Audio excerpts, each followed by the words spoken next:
If you are putting your offers out there, if you're putting content out there, but hardly anyone is watching, no one is inquiring, and it's feeling hard to get engagement and sales, then get your notes ready, because today, this is a highly tactical episode that we are diving into. If you share something to your story, it can actually decrease your engagement or story views, and it can kick your algorithm a little bit. So if I notice my story views are getting a little bit lower, I will execute this next tactic that I'm going to share with you guys.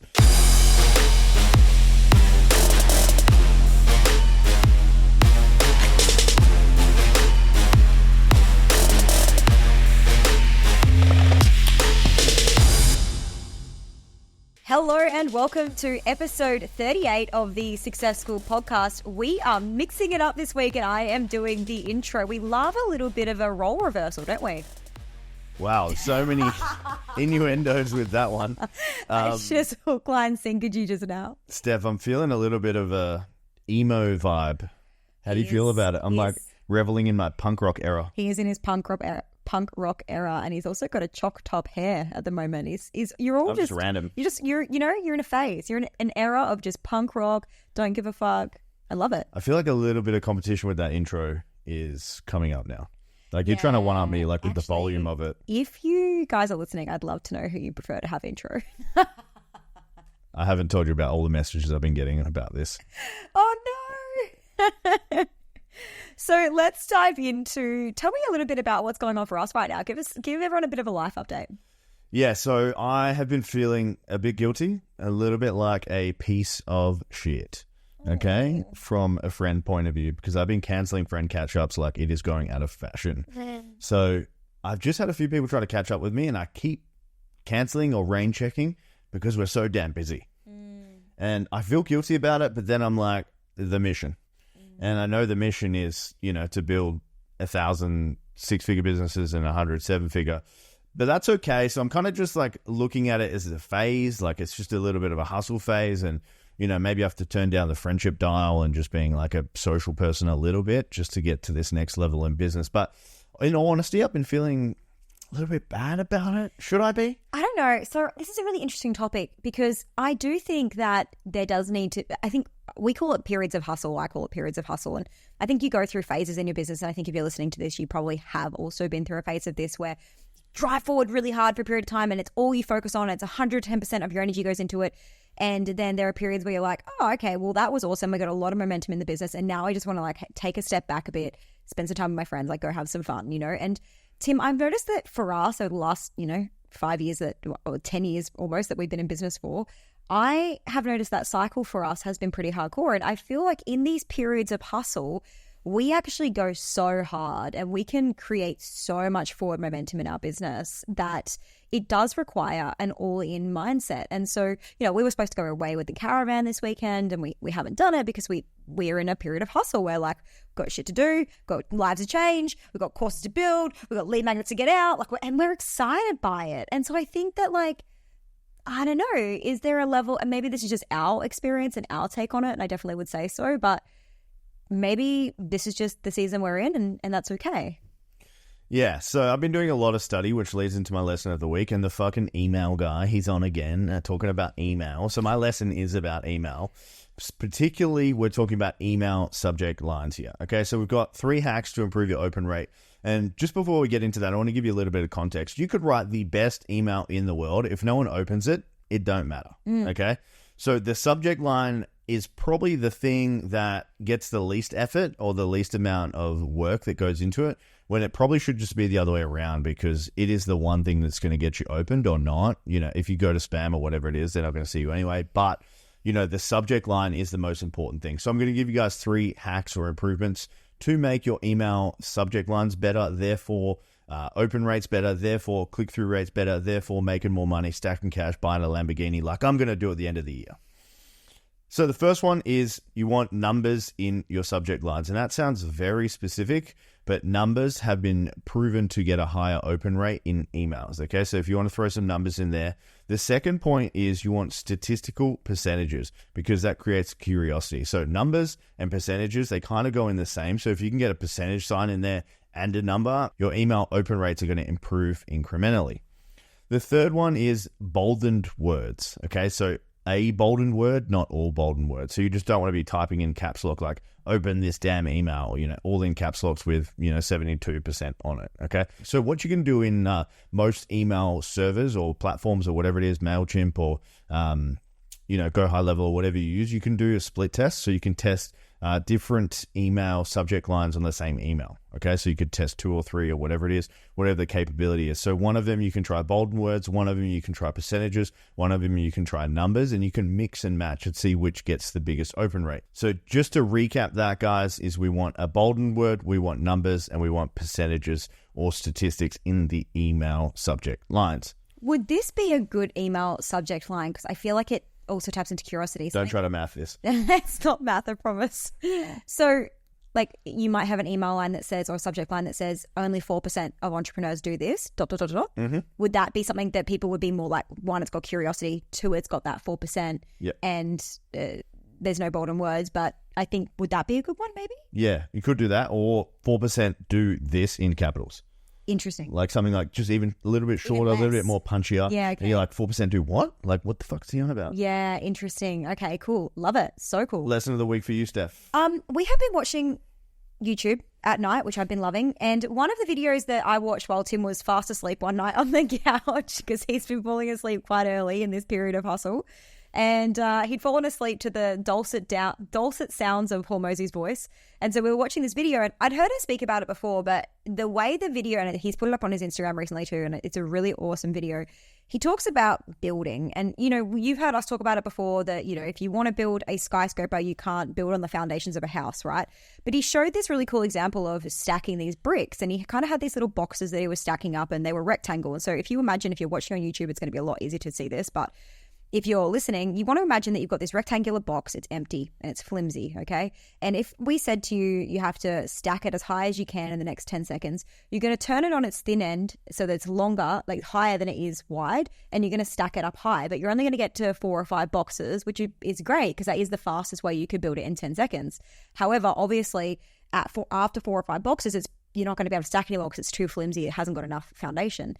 He said, imagine if I gave you 10 minutes to build as high as you could, what would you do differently? And so, of course, if you had 10 minutes to build it, knowing that you could build that in 10 seconds, but he couldn't go any higher, in 10 minutes, you'd lay the boxes flat. So instead of, like stacking them on the short side, you'd lay them flat on the floor, and then you could build wide and high. And because it has a really solid foundation, you would be able to build much higher.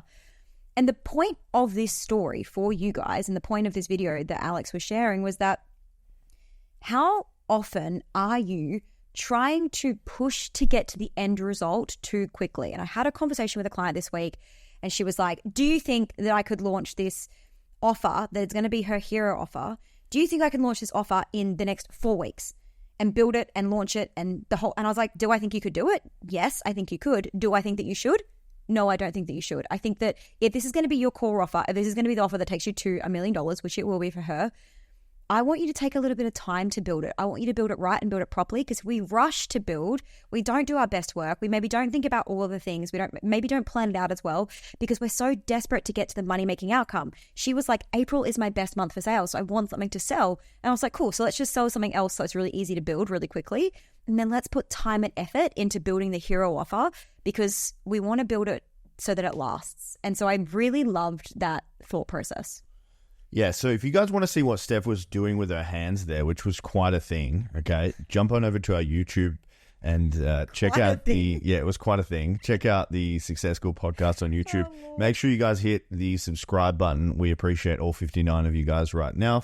That has actually gone up quite quickly. Like, yeah, I'm actually pretty happy with that. Thank you guys for watching us. I can't believe people just watch us sit here and talk. I appreciate you. I love you. Please don't stop. It really makes me happy. We're trying to get a little bit more interactive for you so that you enjoy watching it more. We've been moving our hands. We've been doing presentation courses. If you guys feel a difference with this, let us know. Steph, what are we talking about today? We're boosting stories and shit? Yeah. Boosting stories and shit. So if business isn't going how you expected it to so far in 2024, it's probably a really good time to listen to this episode, okay? So from the thousands of business owners that we've met and worked with, 90% of them have slow sales periods. And those slow sales periods, I can pretty much connect directly to a lack of eyeballs. Okay. So not enough people are seeing your content, not enough people are seeing your offer, which of course is going to lead to low sales conversion. Okay.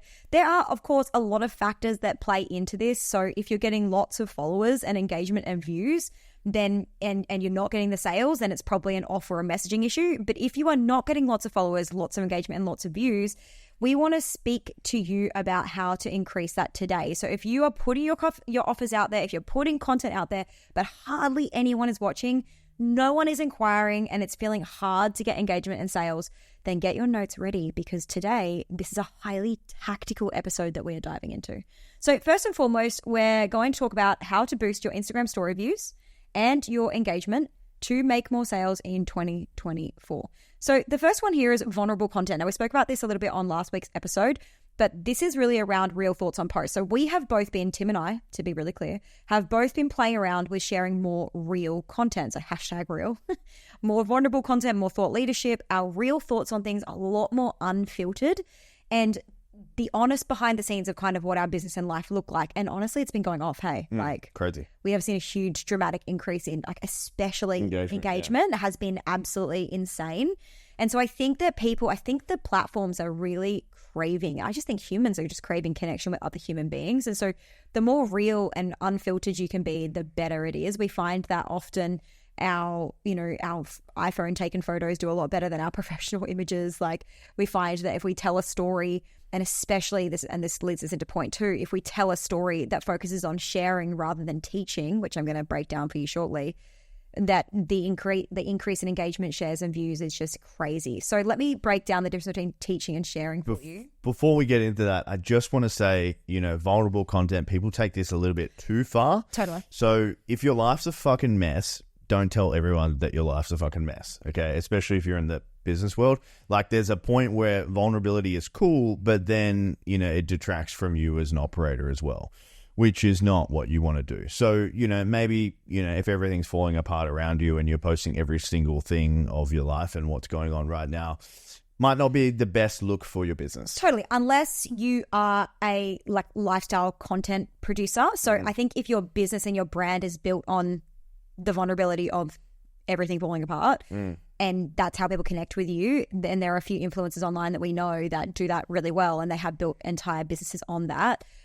But I think being really mindful that you need to choose which bucket you're going to be in. Are you a personal brand, an influencer who shares every step of their life, or are you a business that's trying to professionally help more clients, to make money? And especially in the life coaching space, there's vulnerability, but also if you're going to lead someone through a lot of deep stuff, they want to see that you are, at some level really in control and on top of your stuff. So I do think that, and vulnerability doesn't have to look like crying on camera. Like we don't do that stuff really. So vulnerability for us is really just sharing our thoughts on things, our opinions, our unfiltered view of the world. So the second part here, like I was just speaking about before, is around teaching versus sharing. So a sharing lesson rather than a teaching lesson would look like, here's what I did, or here's what I learned growing a 7-figure business, rather than teaching, which would be here's how you can grow a 7-figure business. So when you take that, instead of teaching how can you grow versus how did I grow, we're seeing a huge shift in content that is really focused around the story of me or the story of my clients or the story of our business. That is the sort of content that's getting the most reach right now. So we want to tell more stories. As human beings, we've been wired to tell stories since we were evolved, basically. So, even in caves before we had language, there were stories on walls. And so, drawings and things like that, like we have always been wired to tell stories. So if you are not telling stories in your marketing, you are 100% missing out. Tim, you are actually just crushing. Like the size of your audience and the amount of engagement you're getting right now is pretty out of control. Talk me through your process of how do you write these stories and how do you get great hooks? Yeah, so story writing for me falls under 2 categories. So I like to think of survival needs of my prospects and what they would be going through or thinking right now in terms of their own survival in their business. So some examples of survival needs would be like, how do I get my next client? What are some other ones, Steph? Survival need, it depends on which client we're looking at. But let's say we're looking at a client who, is 0 to 5K. A survival need would be like, I need to get this marketing working right now so that I can get clients. I need to, get these invoices paid, and like, why are my clients not paying me? Why am I doing so much work but not getting paid enough? Like, I feel like I'm working all the time, but I'm still struggling to, make cash to get by. Like those real survival needs of like, I've got a client that's not paying their invoices on time. I've got a client that's not sticking to the scope of works. They're always asking me for stuff outside of workplace hours. Like, those real survival needs that are things that people are really, really struggling to get in their lives so that they can actually survive the basics of living. Yeah, so I would have the ideation process, which would be that, so finding the survival needs. The other ones I would be looking through our group, I'll be looking through posts, I'll be looking for common themes, I'll be looking for what's going on online. And once I have the idea of what I'm going to post, I would come up with a hook. Arguably, the hook is the most essential part of writing a story. It's how you capture someone, engage them from the outset. Social media is very loud at the moment, okay? So the better your hooks, the better your writing, the more engagement you're going to get. So, what I'm going to write here is I'm going to look for examples of hooks that are going to catch people in and catch their interest. So usually it's something around a question. It's something around like a need or a desire that they have. So it could be, this is how I made $642,000 in the last 3 months using X. Okay, so that could be an example of a hook. It's very specific. The outcomes in there, someone that is in my audience might want to learn how to use email or whatever that is to create that. So every step of the process of writing a story needs to sell the previous step or the next step. Okay, so the hook needs to sell them on the next line needs to sell them on the next line, and then so forth. Okay, so your writing in every step has to be good. So how I would write something is I would come up with the hook first. That's the first part after the ideation. Then I would write a couple of dot points on where I want this to go from a story. So I'm mapping out the story from like a high level holistic point of view. Then I'm going to have the CTA at the end. Then after I've done all that, I'm going to fill in the blanks and I'm going to go through and read and edit over and over. So from a high level point of view, guys, we're talking about a hook. We're doing the dot points of how I'm going to elaborate and tell the story and come up with a conclusion. Then I'm going to do a CTA, fill in the blanks, go through and edit over and over. Usually I won't post a story that I've written on the same day. I'll go back and rewrite it and edit it the next day. And I'm going to look to take away words that I don't need to. I'm going to look to add more descriptive words, aka telling stories with a little bit of flavor. So we want to write as we speak as well. So like, what can they see from a visual point of view? What can they feel? What were some thoughts that were going through my head? How can I take them on a journey here? Okay, so I'm very descriptive in the way I write. So it's a little bit of copywriting in there, but it's a little bit of story writing. So I didn't read a lot of books when I was younger, so it was quite hard for me to write creatively and write well. But I'd say like from an overall point of view is just have your structure, go through, read, write, and then edit, go through these things over, take away words, add words, and then just make sure they're really good stories. That sounds like it would take a long time, but it doesn't. So once you get into the habit of it, it's really quite quick. I think that a lot of the time people expect results on social media, but they're not really willing to put in the work. Now, you've got to remember that, when Tim talks about there being a lot of competition online, something that you need to keep in mind is the fact that there are some people online right now, content creators, who are spending hours and hours and hours on just one piece of content. They are who you're competing with. So if you don't put time into something on your social media, whether that's the reels, whether that's the content, whether that's the story, you're going to get left behind quite quickly because no one's going to want to engage with your stuff because there's more interesting stuff on the internet. And so you do need to find a way to make this easy for you. One of the things I loved that really helped me, with story writing from that perspective was just, if I'm telling a part of a story, I will quickly check in at multiple points throughout that story and I'll say, how was I feeling? How was I feeling in that moment? And one of the ways that I might be feeling might be that, I felt sick. Like at that moment, at that exact time in that story, I felt sick to my stomach. And so I would add that line into the story because it's descriptive and because people know that feeling and they relate to the feeling of the story. They get more interacted in it.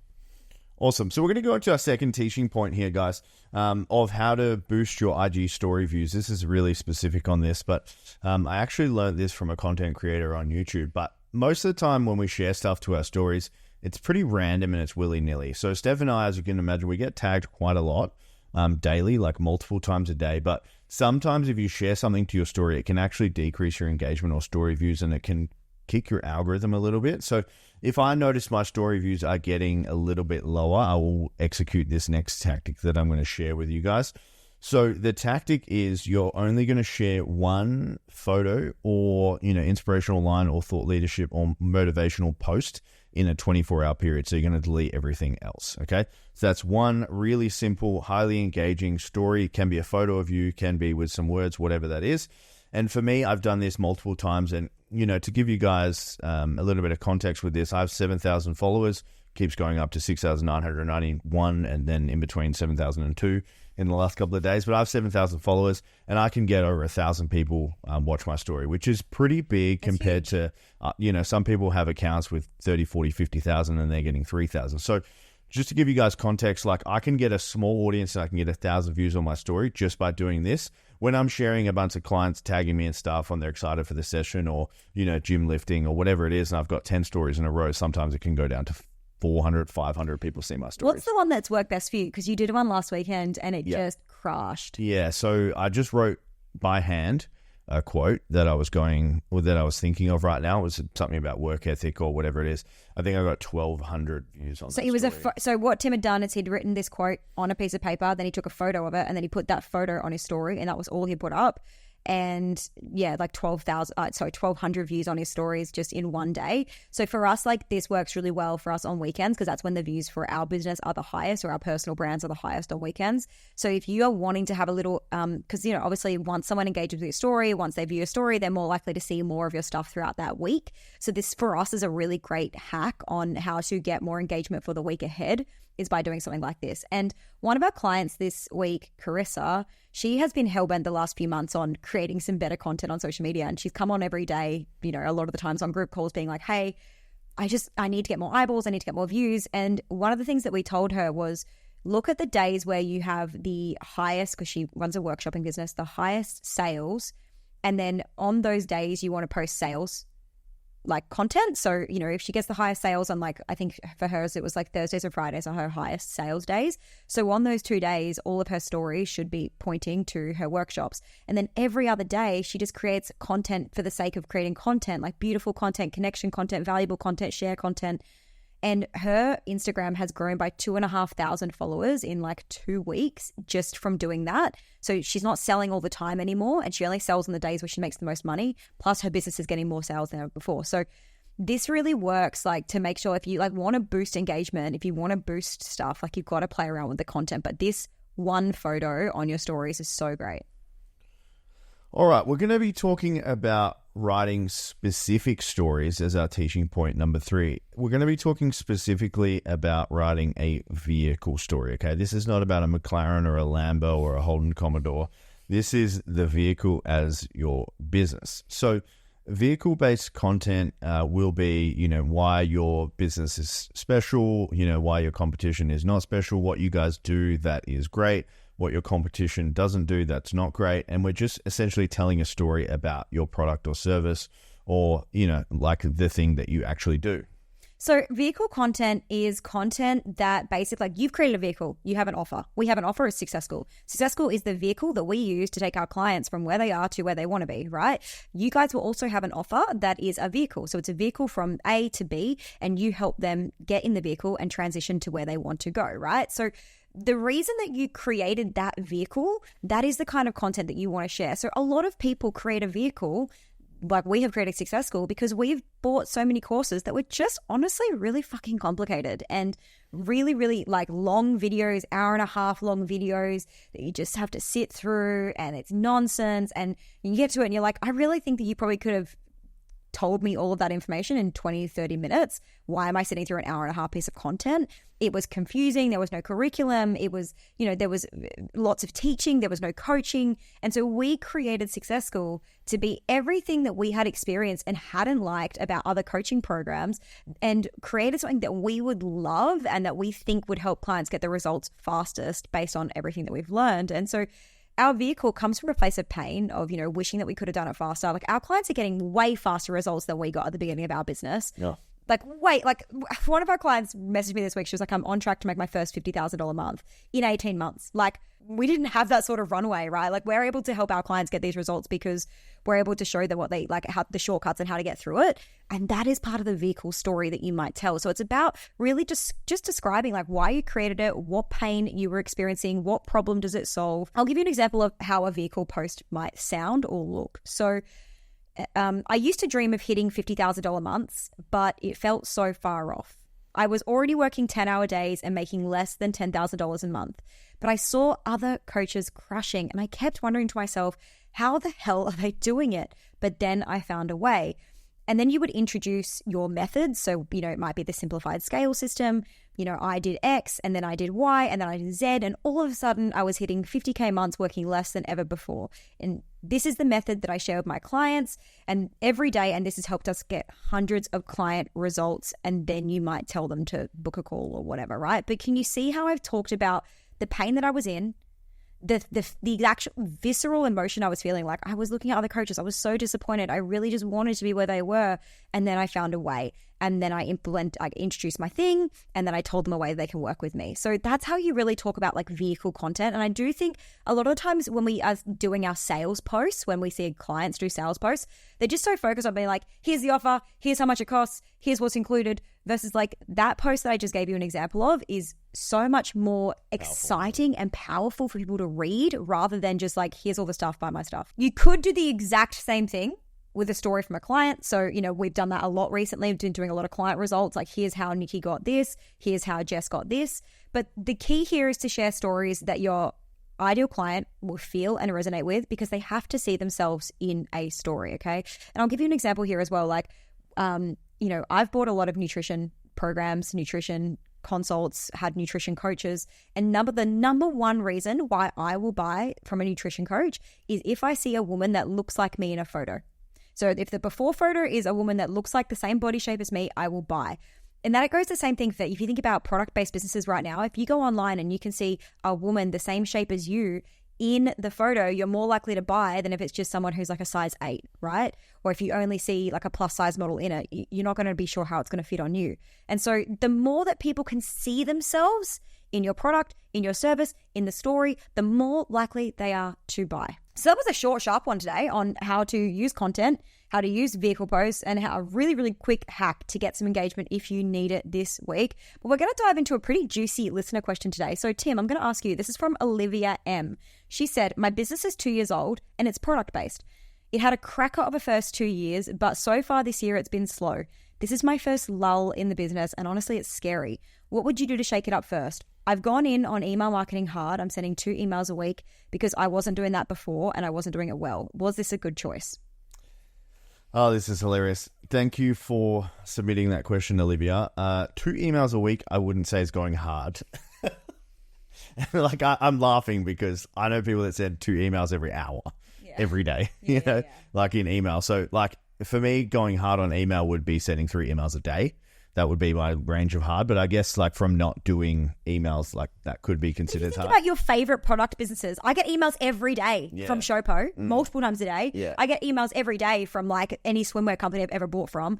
Like once you get hooked into a product, like I'm pretty sure like, whoever is going to be like Portman's, whatever, like any sports girl, wherever you shop in and shop from, you're going to be getting like Rebel Sport. You're going to get hundreds of emails like all the friggin' time. They don't stop, right? So I think in a product business, like I think you could probably go harder on email, to be fair. Yeah, so let's zoom out a little bit and look at this more holistically. So, if you're having a lull in sales in a product business, I would probably say without knowing too much more that you may have exhausted your audience here, okay? Depends on how hard you've gone on audience building, but I know a lot of e-com businesses do a lot of paid ads because they want to reach new audiences. And I know the whole game with e-com is average order value, okay? So if you've got like one product that you're selling over and over and you've been doing it organically on Instagram to the same people over and over and you've got the email list and they've all bought your product before, there's probably not too many more sales you can make, okay? It depends what this product is. Olivia, I don't know too much about this. So, my advice here would be look at your profit margin and see if you can invest that profit margin in some kind of paid ads. Is this the same product that you're selling to the same audience over and over? Obviously, they're not going to rebuy it if it's a one-off purchase. If it's something that's a repeat purchase that they're buying every single month, it might just be a marketing plan thing. I would just be like stepping back and listing out, you can do this by hand, you can do this in notes, but how can I reach more people and how can I create more awareness about my product? That would be number one. Number two, how can I create like an offer where I can get them in to purchase the thing a little bit more? The offer might not be juicy enough for them to entice them. So whatever that looks like for you. And then thirdly, I would definitely look down the paid ads route. Check out the profitability, check out whatever's going on in your business to make that work for you. But I think like ecom products not making sales comes down to, could be a poor landing page, could be some CRO things that are not going on, could be marketing isn't going the way it should be, could be not enough awareness. Like there's literally endless things that could be going wrong here. But for you, developing a well-rounded marketing plan that is going to be effective for your business and product, it would be key for me. I love that. And the one thing I would add here is, you had a cracker first 2 years, and this year it's been slow. This is pretty typical of a business at about 2 to 3 years. The first kind of 1.5 to 2 years, you're kind of the new kid on the block, and most people are excited to see the new thing. They're excited to work with the new brand. They're excited to try the new thing. And then over time, the job or the business becomes, how do I continue to innovate on my marketing to keep this fresh and shiny, right? And so there might be like, you might get to a point where, you're 3 years in now and it's a bit scary because you're going through a lull. It's like, well, what you were doing before isn't going to work forever, unfortunately, especially when it comes to marketing. And especially because marketing is constantly, it's ever changing. Like it's always going through, like there's new things that are cool, there's new things that are working. And, I know TikTok's bringing out TikTok Shop. And so that could be a really cool opportunity for you. And so there's just a lot of new stuff, and you kind of have to be ready to innovate. Like this is a really cool opportunity, Olivia, for you. I want you to look at this rather than like this is your first lull and freaking out and going into scarcity. I want you to really like see this instead of as a failure, but as a challenge. So it's a challenge. Yes, it's hard. Yes, but I can't wait to fucking win. And so the way that you win here is to innovate. So I would be going and doing a bit of a competitor analysis. I'd be going and looking at other people who are in your industry and looking at, are they running paid ads? What kinds of paid ads are they running? How much are they doing on their socials? How many followers do they have? Are they sending emails to their list? Getting as much information as you can to see, okay, what are they doing that I'm not? And how can I potentially step up what I'm doing to make it even better? So this hopefully is a little bit of a mic drop comment, but for every really fucking terrible time I've had in business, on the other side of that has been an amazing time, okay? Because you've got to go through great pain, then you need to learn from that pain, and then you need to develop an action plan. What goes wrong here is people get a lot of pain and then they quit, okay? And then they never really get the rebound or the like learnings from that pain. Every great, like you fall over, you hit your knee, you're like, fuck, I've learned my lesson there. I'm going to stop falling over and hit my knee, unless you're really old and you just keep falling over and keep hurting your knee more. But like for a young person, when you make a mistake or you fall over, you do whatever it is, you get to learn from it, okay? You need to treat this period, Olivia, as a learning period for you. Therefore, you're going to learn the lessons, create a better plan, come up with like action strategies that you can do to sell more of your product, and then go forth from there. I'm just over here just clicking because I'm like, that was it. Nice. Love that. All right, guys. So that was a great episode. If you got some value, send us a message, give us some feedback. But the one thing that we ask from you guys is to subscribe and follow the show. So if you're on Spotify, you're on Apple, you're on YouTube, whatever it is, make sure you follow the show. We appreciate every single follow. Thank you so much, guys. We are actually thinking about doing a little competition soon. And we're thinking about, we'd love to get your feedback on this. Should we do this? We're thinking about potentially, once we hit, if you help us to hit this, it's going to happen faster. But once we hit 1,000 downloads per episode, we want to go and run a competition where maybe we fly someone out to come spend a day with us, come hang out with us. Hopefully Tim has his Lambo by then so we can take you for a ride. But also just come do some business stuff, get our minds in your business, do a full VIP planning day on your business. We'll fly you here. We'll put you up in a hotel. If that sounds like something that you would be down for and want to go in a competition to win, we would love to know on our social media. Send us a DM, send us a message. We'd love to know if this would be something that you would be so down for. And share the show with your friends, because that's how we get more listeners. That's how we're going to get to 1,000 downloads, and that's how we're going to be able to run a competition like this. So let me say that again. We would fly you in from wherever you are in the world for free, put you up in a hotel, and you come to a day of business with us. You can ask us anything. We can write your landing pages. We can do your copy. We can come up with a marketing plan. We can go through your sales system, whatever it is. Imagine a day with Steph and I. We've done 6.3 million in the last 4 years. Imagine what work we can do with you in a full day, and we fly you out and cover the whole thing. Yeah, it's exciting, and we are really excited to do it, but we have to get to 1,000 downloads per episode first. And so please, please, please share the show. Get your friends listening. Get them to have a listen. We're pretty close. I think we're over halfway there. So well over halfway there. So we're not that far off. As soon as we hit that 1,000, this competition is going to go live. You can go in the draw to win. We are so freaking excited. Thanks, guys.